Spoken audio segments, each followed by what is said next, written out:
जो कक्षा 10वीं हिंदी ए कोर्स क्षितिज भाग 2 पाठ नंबर 13 गद्य खंड मानवीय करुणा की दिव्य चमक। इसके लेखक हैं सर्वेश्वर दयाल सक्सेना। आओ पहले हम इसके बारे में पढ़ते हैं। संस्मरण स्मृतियों से बनता है। स्मृतियों की विश्वसनीयता उसे महत्वपूर्ण बनाती है।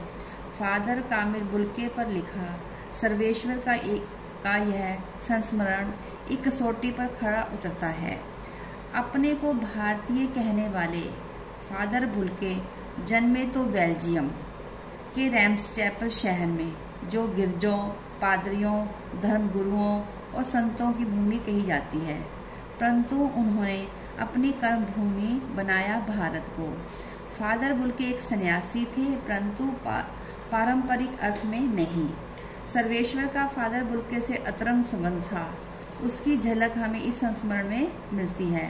लेखक का मानना है कि जब तक राम कथा है, इस विदेशी भारतीय साधु को याद किया जाएगा तथा उन्हें हिंदी भाषा और बोलियों के अगाध प्रेम का उदाहरण माना जाएगा। आओ आइए हम पाठ के मुख्य बिंदु करते हैं। फादर कामिल बुल्के का जन्म बेल्जियम के रैम्सचैपल शहर में हुआ था। उनके परिवार में माता पिता के अलावा 2 भाई और 1 बहन थी। उनके पिता व्यवसायी थे, एक भाई पादरी हो गया तथा दूसरा काम करता था। फादर की बहन बहुत सख्त और जिद्दी थी। उसने बहुत देर से शादी की। भारत में रहकर फादर अपनी माँ को बहुत याद करते थे। भारत में बस जाने के बाद फादर 2 या 3 बार ही अपने भारत से बेल्जियम गए थे। देखिए फादर कामिल बुल्के की छवि देखने में वो कैसे लगते थे। गोरा रंग उनका, नीली आंखें, सफ़ेद झाई मारती हुई भूरी दाढ़ी, लंबा कथा, सफ़ेद चोगे में फादर का व्यक्तित्व अत्यंत प्रभावशाली प्रतीत होता था। फादर कामिल बुल्के निष्काम कर्मयोगी थे। वे विदेशी होते हुए भी भारतीय सन्यासी की तरह प्रतीत होते थे। उनके हृदय में मानवीय करुणा व वात्सल्य का भाव असीम था। अब लेखक का फादर बुल्के से क्या संबंध था? लेखक उन्हें अपने भाई की तरह मानता था। दोनों के पारिवारिक बंधनों में बंधे हुए थे। ठीक है, उनके दुख में और सुख में शामिल होता था। 18 अगस्त 1982 को जब उनका अंतिम संस्कार किया गया तो उन्हें दिल्ली के कश्मीरी गेट के निकलसन कब्रगाह में दफनाया गया। तो किसी ने कभी सोचा भी नहीं था कि ऐसे व्यक्ति के हृदय में प्रेम का अमृत भरा हो। अब फादर की शिक्षा तथा अध्ययन। फादर इंजीनियरिंग की अंतिम वर्ष की पढ़ाई छोड़कर सन्यासी बन गए। भारत में आकर उन्होंने सबसे पहले जीसेंट संघ में 2 साल पादरियों के बीच धर्माचार्य की पढ़ाई की।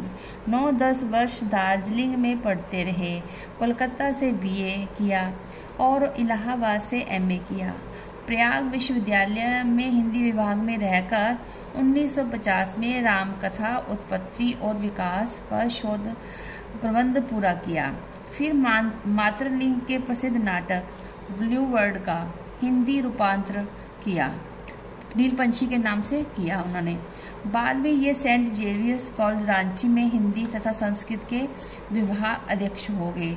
यही इन्होंने प्रसिद्ध अंग्रेजी हिंदी शब्दकोश तैयार किया और बाइबल का अनुवाद किया।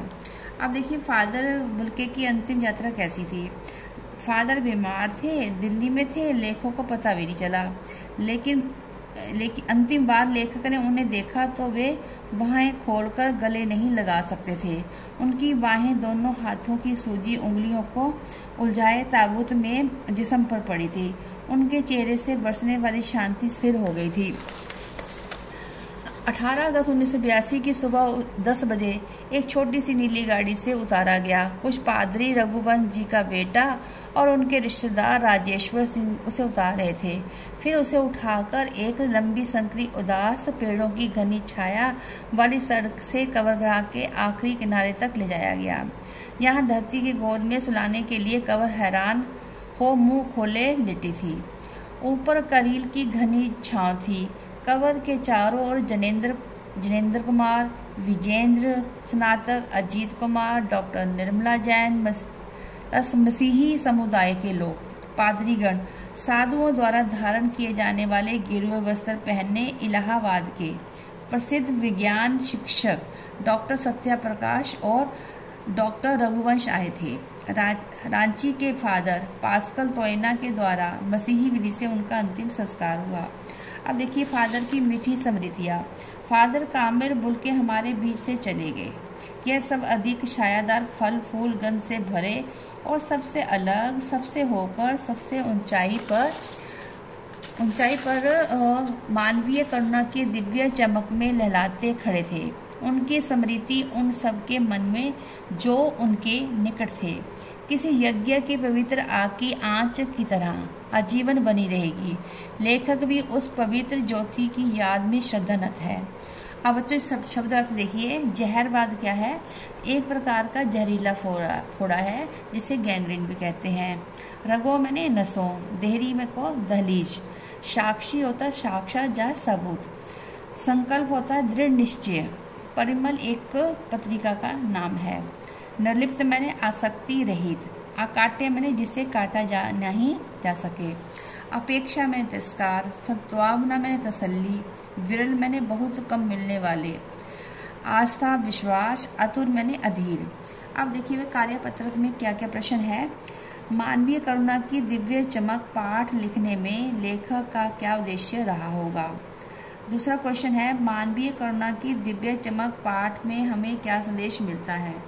तीसरा प्रश्न है फादर की उपस्थिति देवदार की छाया जैसी क्यों लगती है। धन्यवाद बच्चों।